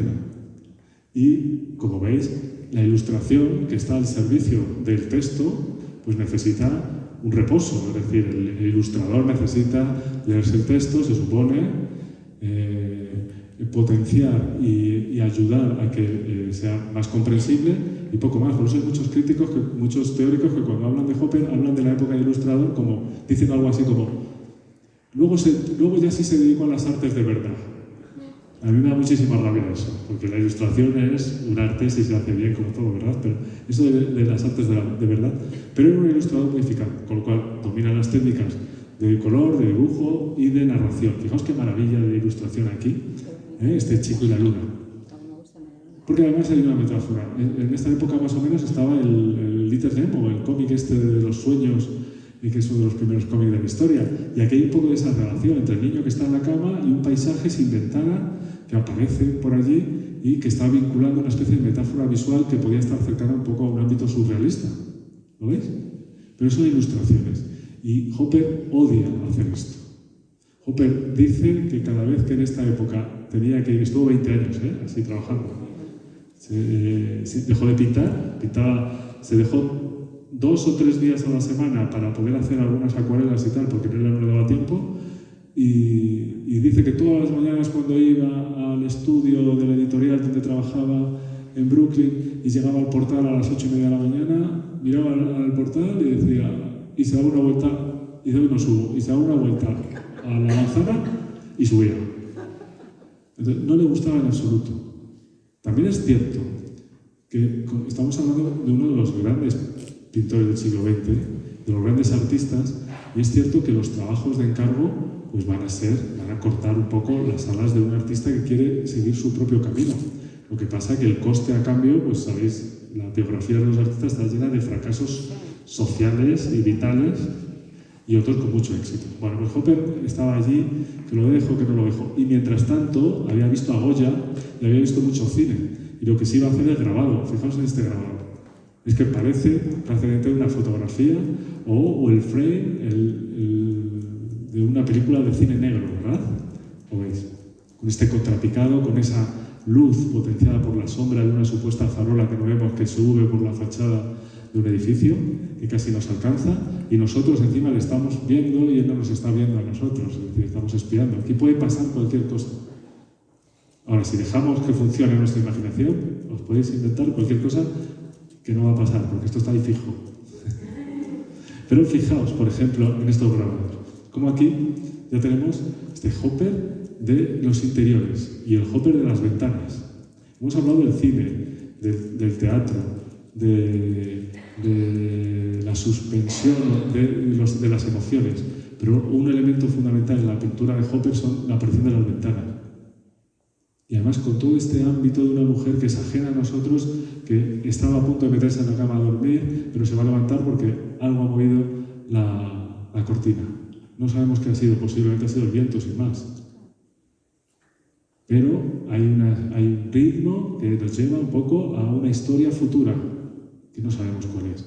O por ejemplo, estas escenas. Fijaos qué importante es en este cuadro la aparición de esa butaca que tenéis ahí a la derecha. ¿La veis? Fijaos cómo esa butaca que corta la composición nos ayuda a estar dentro de la escena de nuevo. Porque nuestro cerebro continúa el espectro que nos rodea. Entonces, al fondo de ese vagón nocturno hay una pareja que no sabemos si están hablando, si se están acariciando, si están discutiendo, no lo sabemos. Están aislados al fondo. Y no lo sabemos sobre todo porque es que no nos lo va a contar nunca Hopper. A partir de ahora toda esta conferencia va así, todo el rato. Podéis pensar lo que queráis. Cuando Sorolla pinta a otra Margarita, que es un cuadro similar a esto, que es un cuadro en un vagón de tren con dos guardias civiles de los años 30, que llevan a una chica que está esposada con una cara entre avergonzada y oída, mejor dicho, en un vagón de madera, y nosotros sentimos que estamos dentro de la escena porque también hay una perspectiva y un corte. Por supuesto que Sorolla utiliza un nombre en concreto y una historia en concreto. Esa chica había tenido un bebé víctima de una violación y lo asesina. Y esto pertenece a una pieza de la literatura. Pero tenemos todos esos datos. Entonces, cuando ves la escena, pues tú empatizas y estás a favor, en contra de la Guardia Civil, de la chica, de la escena, lo que quieras. Sin embargo, en los cuadros de Hopper no sabemos nada más que lo que hay. Nada más. Y entonces nos dejamos llevar por eso. Entonces Hopper, cuando estaba pintando estas escenas, pues su vía de escape, como decía antes, era el grabado y poco a poco la acuarela. En Estados Unidos, los norteamericanos, estadounidenses, tenían una relación con la acuarela bastante potente gracias a autores como Winslow Homer, que tenéis en la parte superior, o Singer Sargent, que es el alter ego de Sorolla. Bueno, veis que eran acuarelistas muy eficaces, acuarelistas de plein air, muy rápidos, muy potentes. Es decir, el lenguaje de la acuarela era muy aceptado por el coleccionismo norteamericano, estadounidense. Entonces Hopper va a empezar a dibujar acuarelas, y fijaos, estas acuarelas de Hopper. Son acuarelas de descripción, es decir, va a coger la arquitectura que tiene alrededor y va a componer estos dibujos que están hechos prácticamente directamente in situ, igual que los cuadros parisinos. Va a dibujar muchas acuarelas de este tipo, veis ahí. Donde predomina, para los que conocéis más la técnica de la acuarela, se deja aparte esa influencia de Turner, del húmedo sobre húmedo, de las manchas expresivas, sino que aquí hay una base de dibujo muy potente. Pensad que el ilustrador, por lo tanto muy buen dibujante, resolvía la arquitectura con mucha facilidad y luego le va dando esa presencia a los objetos con esta transparencia. Y poco a poco empezamos a entrar ya en un terreno más extraño. Porque estas composiciones, por aquí menos, por aquí, pues sí que tenemos algo de su experiencia parisina, pero de repente esta casa totémica casi se personifica. Casi parece que es un señor ahí, más que un edificio. Dentro de una casa pasan cosas. Entonces la tenemos ahí encuadrada por esos dos mástiles. O, por ejemplo, estos faros famosos de la pintura de Hopper. ¿Lo veis? ¿No? O estas casas silenciosas en las que no hay nadie, pero hay ventanas, y las ventanas pueden ser ojos, y las puertas pueden ser bocas, y de repente nuestro cerebro empieza a querer que haya alguna historia, que no la hay. ¿Lo veis? Esa es la eficacia de Edward Hopper. Estas acuarelas van a funcionar muy bien. Hopper va a haber una asociación que luego se va a convertir en una fundación, que luego es un museo, el Museo Whitney de Nueva York, donde hay más de 3.000 piezas de Hopper cedidas por Mary Jo cuando Hopper muere. Y esto al principio fue una asociación y empiezan a hacer diferentes exposiciones. Y Hopper empieza a exponer sus acuarelas y empieza a tener interés. La gente le empieza a gustar sus acuarelas. Pero Hopper todavía no lo tiene para vivir y sigue con sus ilustraciones. Fijaos qué maravilla aquí. ¿Eh? muy eficaz con el dibujo y al mismo tiempo, pues con la síntesis que pertenece al ámbito de la acuarela. Yo veo esa figura porque veo los colores de los cojines, no porque vea la figura en sí. Es decir, esa síntesis de luz que hace la acuarela, Hopper la sabe utilizar. Y la modelo va a ser, en sus propias obras, pues esta chica que tenéis aquí, que es Joy Nivison, que va a ser Josephine, su mujer. Es curioso la historia de esta pareja, que también tiene... ¿Cómo vamos de tiempo? Vamos fatal, ¿verdad? ¿Vosotros qué tal vais? ¿Sí? ¿Me estoy enrollando mucho? ¿Sí? No sé, por ahí dicen que sí. Fijaos. Hopper hace una exposición con la asociación de Whitney, de acuarelistas, donde participa Joe, que también había sido compañera suya y alumna de Robert Henry en la Escuela de Arte. Y no tienen nada que ver. Hopper mide casi 2 metros, Joe es bajita.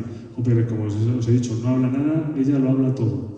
Y en la exposición que hace Hopper, en la que participa Joe, ve las acuarelas de Hopper, sin ser pareja, y se siente fascinada por estas acuarelas de Edward Hopper. Y se dedica a llamar a todo el mundo para que vaya a ver la exposición, pero como haría cualquier artista normal, es decir, iros a ver que tengo cuadros míos. No, ir a ver a Edward Hopper, que es fantástico.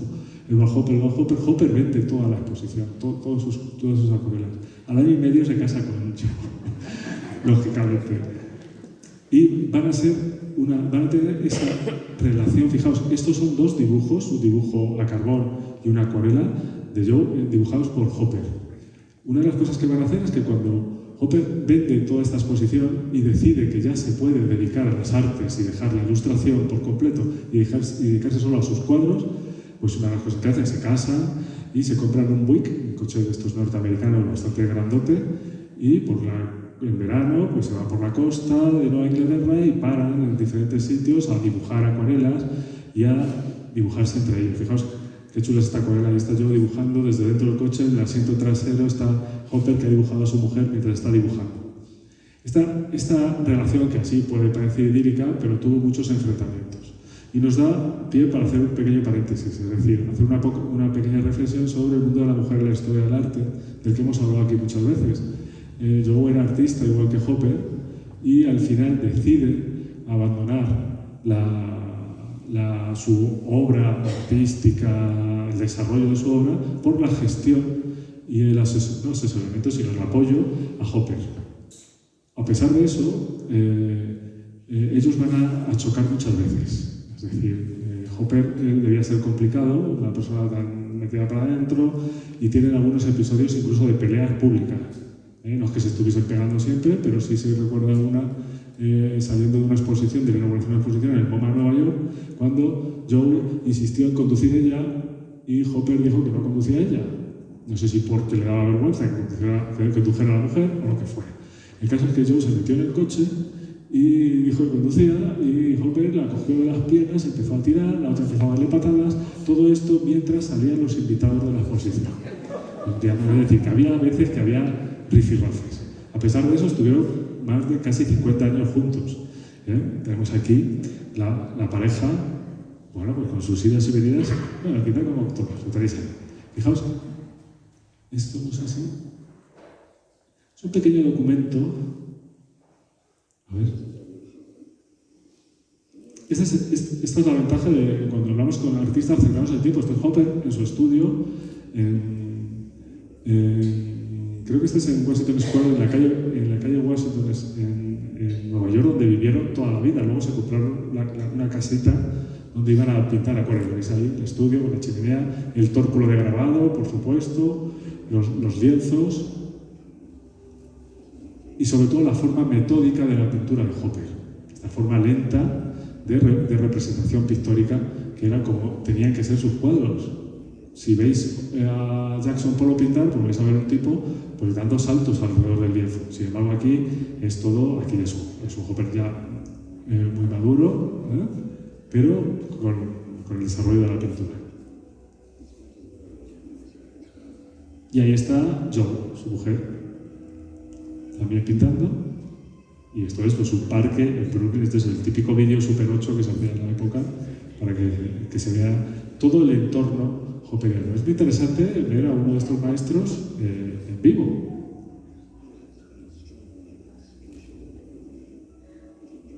La paloma que no sé yo. Y esto es importante. Yo escribía los datos técnicos y descriptivos de los cuadros de Hopper.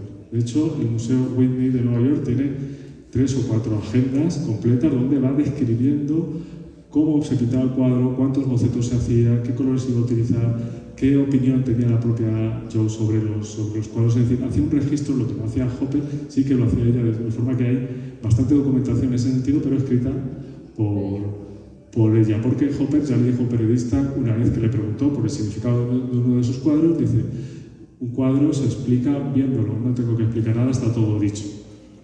Y es mentira, porque no está todo dicho. Bueno, pues ahí los tenéis tan apacibles en la última época de su vida.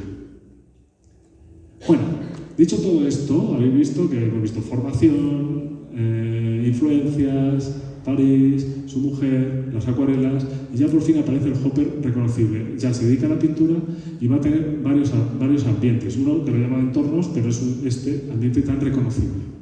¿Dónde están estas casas? Estos son cuadros, pintura al óleo, de formato grande, donde lo que va a trascender fundamentalmente este ámbito de personificación de los objetos. Aquí no hay figuras, es un entorno. ¿Y qué ocurre en ese entorno? Algo que se va a repetir mucho en obras de esta época, que es la aparición de esas casas aisladas y la vía del tren. De repente, el ferrocarril va a ser el símbolo, el signo de industrialización y de modernismo, y va a aislar a muchas casas que se van a quedar solitarias porque no van a estar dentro de ese terreno de comunicación. O por ejemplo, estos faros con esa especie de jerarquía. Fijaos que nosotros estamos viendo el cuadro de forma contrapicada desde abajo. Es decir, es el objeto el que nos domina a nosotros, con el tamaño, con la monumentalidad, con ese efecto de tótem. Esto es típico, por ejemplo, de la arquitectura religiosa, ¿verdad? Cuando entras a una catedral, todos los elementos, y si no en el gótico ni te cuento, están en la parte superior, simplemente para que nosotros parezcamos más pequeños, porque hay alguien superior a nosotros. Pues por aquí hay una serie de elementos que son casi imperturbables, como tenéis ahí. O por ejemplo, en estas otras piezas. Fijaos en esos toques del cielo, de las nubes. Como recuerdo un poco a los arbolitos estos del bistró. Posiblemente ahí vive gente, pero no tenemos nada. ¿Y en la ciudad? ¿Qué ocurre? Lo mismo, Nueva York. Pues no va a ser un artista que represente el Empire State ni nada de esto. Se va a ir perdiendo por diferentes calles de barrio, donde nosotros las vemos desde la habitación de otra casa. Por eso es tan interesante Hopper, porque es que Hopper lo tenemos todos los días. Te asomas a la ventana y la calle que has visto todos los días, pues es así. Me estoy acordando de la película de Wei Wong y Paul Auster, que ha fallecido hace poco, Smoke, donde el dueño del estanco todos los días lo que hace es una fotografía a la misma hora. No se puede ausentar más de 24 horas de su casa porque todos los días saca el trípode y hace la misma fotografía a la misma hora desde el mismo punto de vista con el mismo encuadre. Y esa fotografía en blanco y negro la guarda en un álbum. Y cuando se lo enseña al personaje de William Hart, que es el alter ego de Paul Auster en la película, ve que tiene unas estanterías llenas de tomos con el mismo sitio, a la misma hora. Dice, mira, este es mi proyecto personal. Y lo coge y empieza a pasar, y ve que estaba fechado noviembre del 1987. El día 1, día 2, día 3, empieza a pasar, y cuando ya lleva 3 carpetas, dice, es que lo estás haciendo mal. Dice, es que lo estás mirando muy deprisa. Entonces, de repente, empieza a mirar una a una y se va dando cuenta que hay una microsociología, que todos los días no son iguales. Y que aunque las estructuras totémicas están ahí, intensas y sujetando todo, en esas casas pasan cosas. Y un día es lunes, y al día siguiente es martes, y al siguiente es miércoles, pero la rutina desaparece, porque por lo que sea, siempre pasan cosas diferentes. Entonces, Hopper tiene un poco de esto. Hopper de repente aparece esa naturaleza agresiva, con ese efecto casi del surrealismo de Magritte, donde en la parte superior hay luz ya casi un atardecer, pero en las casas interiores ya está la luz eléctrica, jugando al imperio de las luces de Madrid, donde está la noche y el día al mismo tiempo, y sin embargo todas esas ventanas son las que nos sugieren que debe haber algo vivo, que nos dé alguna historia, algún punto de partida. Y son cuadros encantadores, pero no encantadores de simpáticos, sino encantadores de serpiente. De repente te quedas hipnotizado, porque necesito saber qué está haciendo esa mujer, necesito saber qué pasa ahí, necesito incluso saber qué ocurre en la ventana de abajo, pero no puedo porque Hopper no me lo quiere decir. Entonces aparece una fachada con el poste de una barbería, y no hay barbero, y no hay nadie, y yo sé que por la altura de la luz es que es demasiado pronto o demasiado tarde, todavía no hay nadie en las calles. Es un poco el realismo mágico de Antonio López cuando hace la Gran Vía, en la que no hay nadie. Esto es imposible, la Gran Vía, que no haya nadie, ¿no? Y con la fiesta que hay. Pues aquí pasa lo mismo. Entonces personificamos y tenemos la sensación de que ese poste, que está además levemente inclinado, generando un desequilibrio, pues tiene vida, nos está comunicando algo, pero no nos está diciendo nada. Pero necesitamos que nos lo diga. Y entonces aparecen todos estos misterios. Este boceto, Habitación para turistas, esto es un boceto donde luego hacía infinidad de bocetos, hasta 80, 90 dibujos, hasta que ya se iba por el cuadro, para luego elaborar esta pieza. ¿Lo ves? De manera que, más que el silencio, es una especie de eco. Si ahora nos callamos, pues se oye por el eco, está oyendo una musiquilla o algo, hay una especie de rumor de que pasan cosas a las que no tengo acceso. Bueno, pues Hopper juega a este misterio. O, por ejemplo, este cuadro, la casa junto al ferrocarril. Este cuadro que además tiene ese doble aspecto. La vía del ferrocarril que aísla a la casa. De repente la tecnología nos va a echar y nos echa. Y por otro lado, esa casa con ese aspecto en el que no tengo la sensación de que haya nada muerto. Parece psicosis. Claro, eso no. Pero hay una especie de misterio, ahí pasan cosas. ¿Qué va a ocurrir? Que Alfred Hitchcock, cuando ve esta casa, la va a utilizar como ejemplo compositivo para la casa de Norman Bates, donde pasaban cosas. Entonces, ¿qué va a hacer Hitchcock? Va a coger el cuadro de Hopper, en el que no sé lo que pasa, pero es que debería pasar algo por narices. Y tanto que pasa. ¿Lo veis? Esta relación entre los planteamientos de potencia de la emoción, es decir, no hay emociones, pero es que las tiene que haber, y los cineastas que dicen, yo le voy a poner las emociones. El cineasta o el espectador. Y por supuesto las figuras, los seres humanos. Fijaos, estos dos cuadros, uno es de Vermeer y el otro es de Baloton, Félix Baloton. Bueno, uno es contemporáneo a Hopper, el otro por supuesto que no. Pero fijaos la aparición de las ventanas. Y también un elemento muy importante que es el ensimismamiento y a veces incluso la forma de evadirse, la evasión. El cine es una forma de evasión, el teatro es una forma de evasión, que Hopper lo sabe perfectamente. La lectura es una forma de evasión. Hay muchos cuadros, fijaos ahí esa figura que está leyendo y es ajena a todo lo que ocurre alrededor. Y al mismo tiempo las ventanas. Las ventanas como marco de un cuadro. En el arte contemporáneo se dice que se define una obra de arte por el contexto, es decir, por el continente, es decir, por el marco. En los cuadros de Hopper, el marco son las diferentes ventanas que aparecen y a veces son más importantes que el propio cuadro. De forma que a veces el enmarcado, y no me refiero al listón de madera, sino ese número de geometrías alrededor de las figuras, va a tener casi más importancia que lo que ocurre en el cuadro. Fijaos este cuadro que está en el Thyssen de Hopper, que recuerda mucho a Vermeer y a Baloton. Lo que pasa es que hay una síntesis, una simplificación de toda la ornamentación salvo en el espejo, y esta mujer que está ahí cosiendo ajena a nosotros. Pero, por ejemplo, fijaos en las ventanas. ¿Cuántas ventanas vemos ahí? 4. Yo veo 5. Ah, venga. Yo veo 5. Una principal, otra por abajo, 2, 3, 4 y la contraventana 5, bueno, realmente veo 6. Esa es la sexta, claro, hay 6 ventanas, claro. ¿Veis? Nosotros estamos en otro edificio un poco más adelante, asomados a la ventana, mirando por ahí.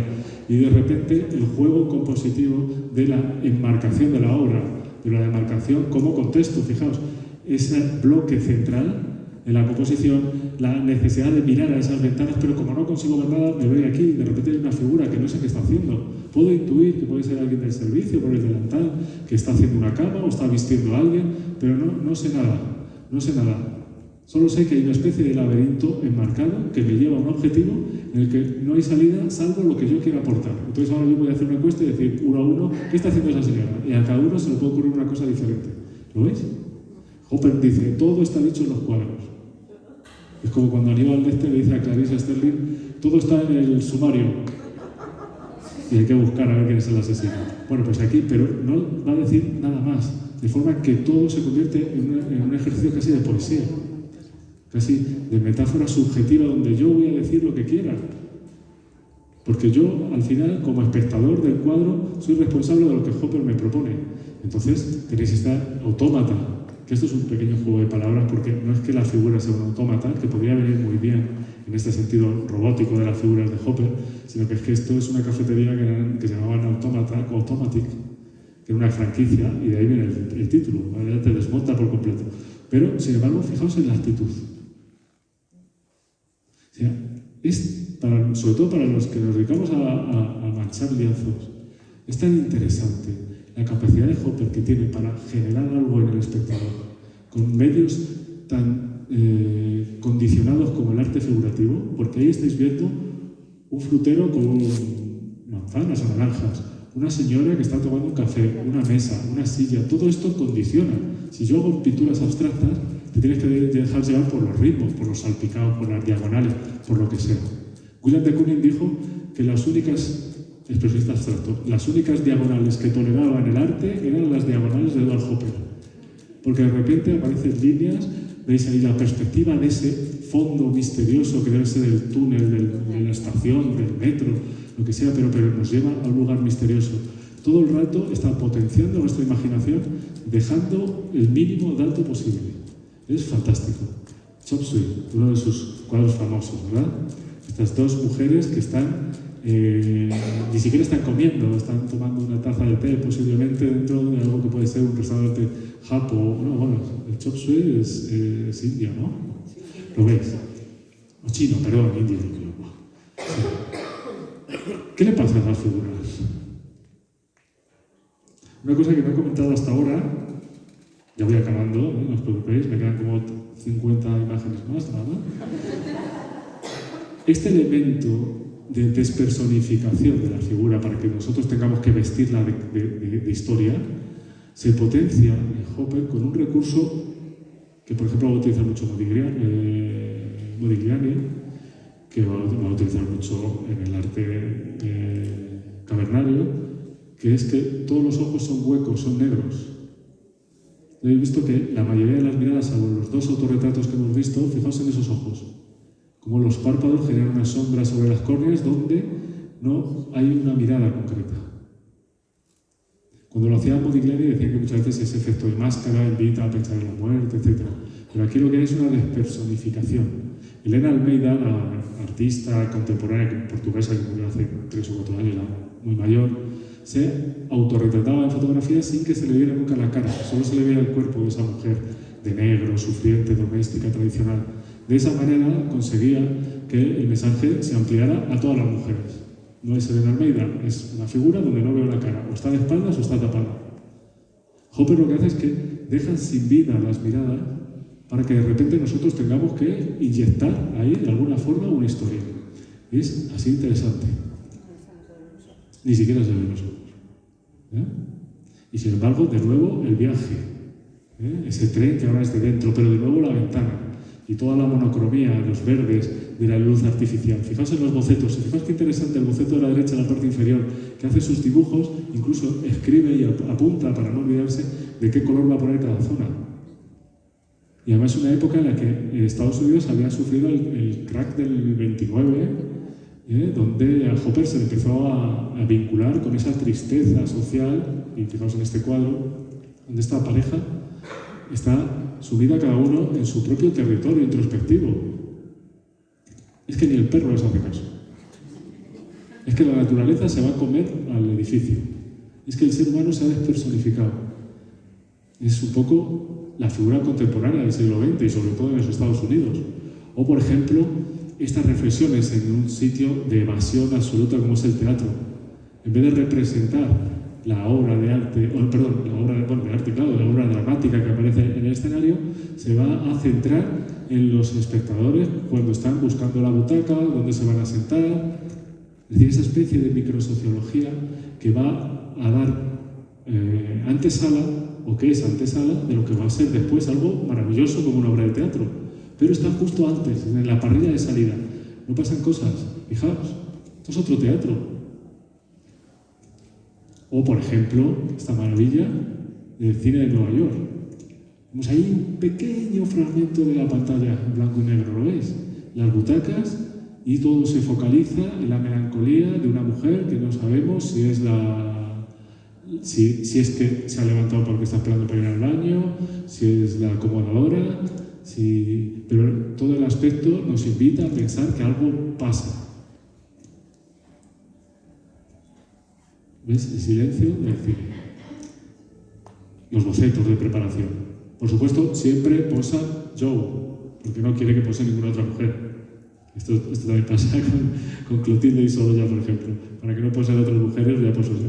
Les va a posar. De hecho, vais a notar mucho el cambio físico de los cuadros según va avanzando, porque son cada vez mayor.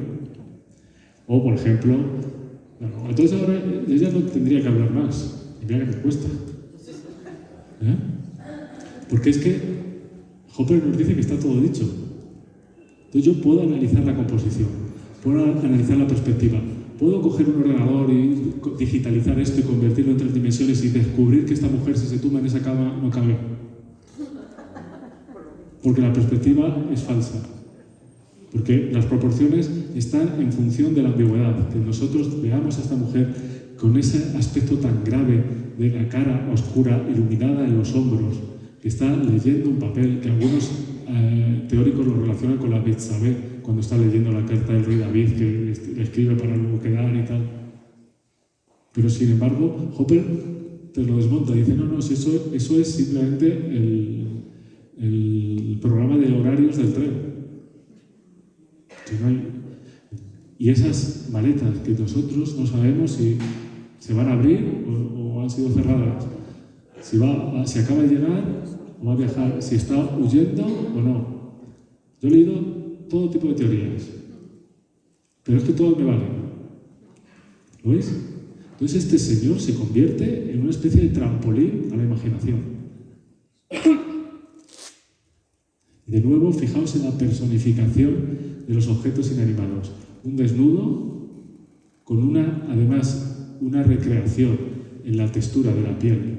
Aparte de la anatomía artística, que Hopper al final hace síntesis absoluta, porque como ya no trabaja del natural, su mujer posa para los bocetos, pero él trabaja sobre los bocetos, porque eso le hace limpiar de detalles el modelo representado.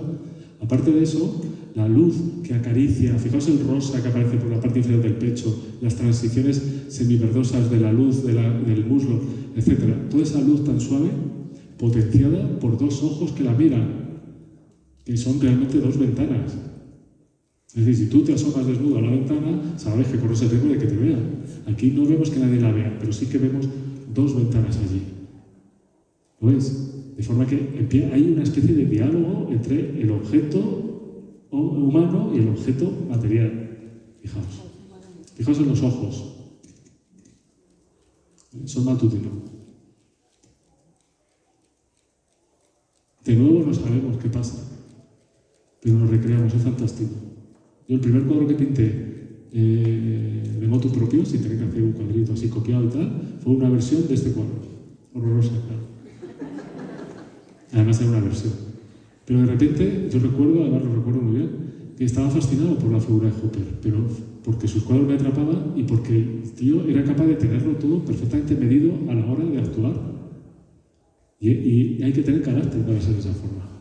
Luego, con el paso del tiempo, cada uno va por donde quiere. Pero la consecución de ver y no ser visto, que esto viene mucho de la pintura Navi, de Bonnard, de Molotov, de artistas de este tipo, donde estamos viendo desde algún sitio una escena que puede ser más o menos sensual, o sinuosa, o erótica, o simplemente es mi cerebro el que se está yendo por otro sitio, ¿lo veis? Y la sensación de ese alma que atraviesa la habitación gracias al movimiento de las sábanas, de las cortinas, perdón, toda esa magia es lo que aparece en estos cuadros. Y la tensión, la incomunicación. Fijaos en esta maravilla de cuadro. ¿Qué es lo que pasa? Que cada uno está en lo suyo, ¿verdad? Pero fijaos en el silencio de la obra, de la pieza, de la composición que se arrastra gracias a esta columna a la derecha para que no esté todo simétrico y todo colocado, para que parezca que es un fragmento de un momento, y la posible ruptura del silencio, porque ella está a punto posiblemente de dar a una tecla. Ahora sería con el móvil, ¿no? Tendría aquí, y ella con un piano tendría el TikTok o algo así. Pero fijaos, el silencio y esa incomunicación se va a romper en algún momento porque él se levante, porque ella se levante, porque ella toque una tecla, o que ella toque una melodía, o que ella simplemente baje la tapa del piano, o que él simplemente la regañe por distraerle mientras está leyendo, o porque él simplemente le diga qué bien tocas el piano. Fijaos una cantidad de cosas que pueden pasar que no sabemos si pasan. Entonces, esa es precisamente la verdadera obra de Edward Hopper. Pensar que pasan cosas donde no sabemos si pasan. De nuevo, fijaos en ese misterio, fijaos en ese bosque. Que de repente, a ver quién es el guapo que se mete ahí. Pues de repente hay un misterio y tenemos los objetos, la perspectiva, la desproporción. Ya no la desproporción de los surtidores, que yo no sé cómo eran en los años 40. Esta es del año 40 justo. Ya no los surtidores, sino en la figura con respecto a la arquitectura, que es un poquito más grande. Ese tipo de desproporciones que te lleva a un ámbito ambiguo sin llegar a la pintura naif ni al error. Y de repente dices, es que aquí va a pasar algo. O sea, Wim Wenders, el cineasta, decía que cada vez que ve este cuadro está esperando que aparezca un coche de la mafia y que le pegue 4 tiros a este señor. Pobre hombre. ¿Lo veis? O por ejemplo, uno de los cuadros más famosos.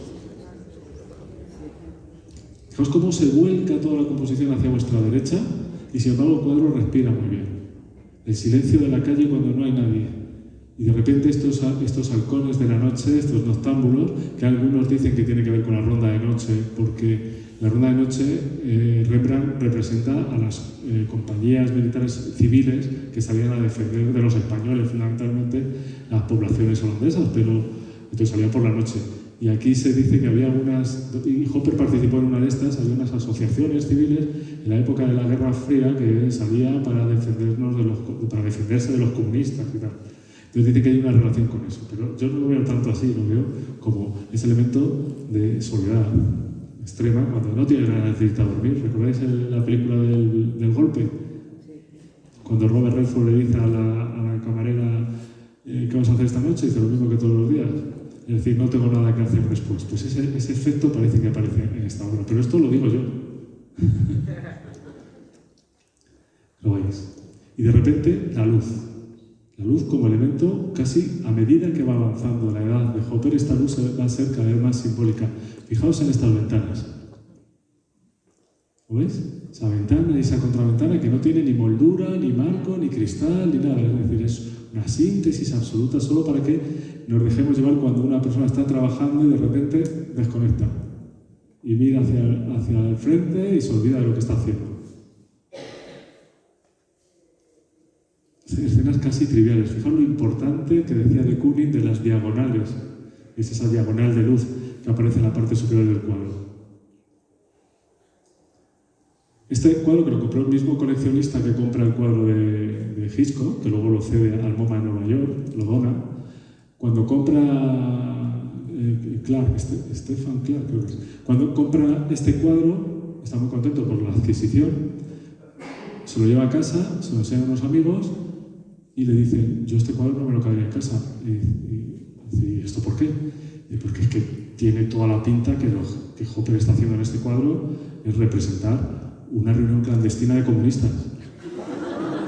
Y el otro tío se asusta y coge el cuadro y lo devuelve y devuelve el dinero que no lo quiero, porque este cuadro...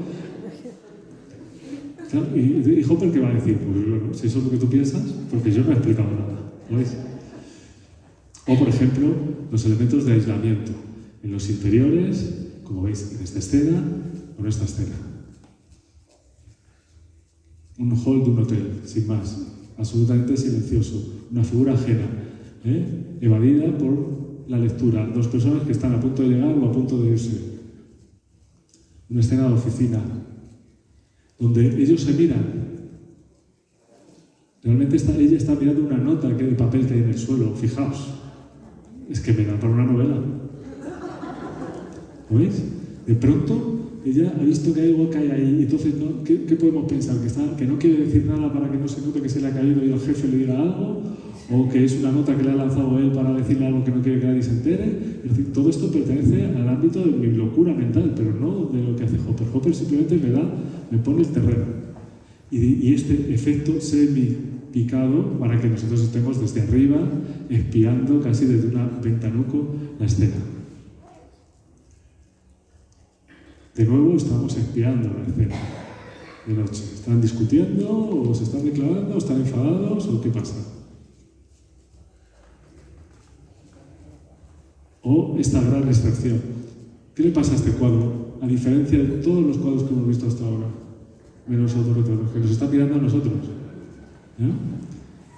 Este motel en el oeste, donde de nuevo aparecen las maletas de la ida o venida, donde aparece una tela de una chaqueta posiblemente, el coche en la parte exterior, pero por primera vez nosotros ya no somos voyeur, hemos sido descubiertos, o estamos con ella o nos ha descubierto en todo este trasero de Hopper en el que estamos siempre detrás de una ventana.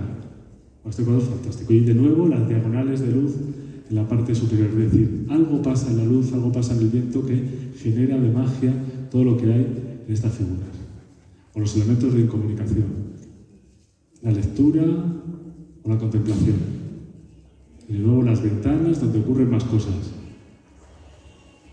O esta pieza, Excursión a la filosofía, 1959. Hopper muere en el 67. Ya cada vez pinta menos. Y una de las cosas que hace es recurrir de nuevo, volver a leer a Platón. Y aquí aparece un libro, un hombre vestido con una mujer ajena a todo esto. La reflexión, quizá posiblemente la reflexión sobre una vida, es decir, hasta qué punto he hecho todo lo que tenía que hacer. Y por supuesto, la llanura.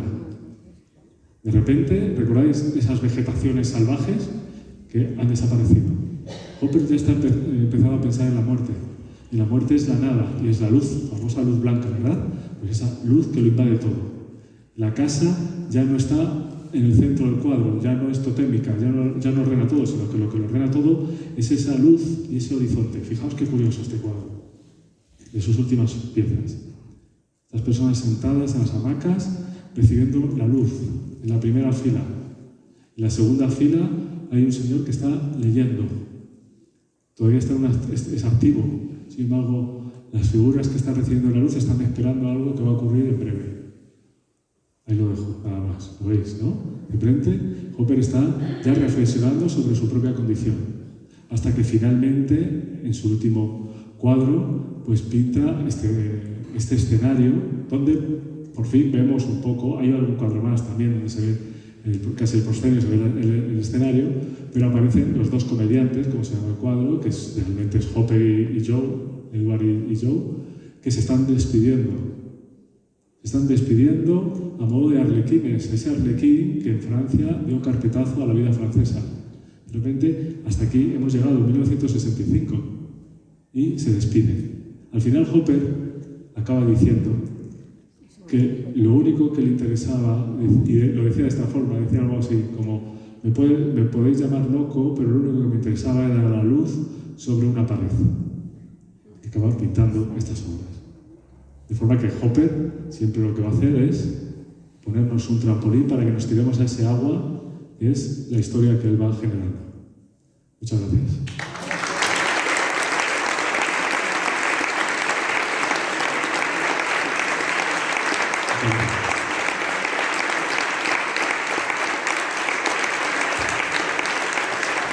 Y se acabó el partido.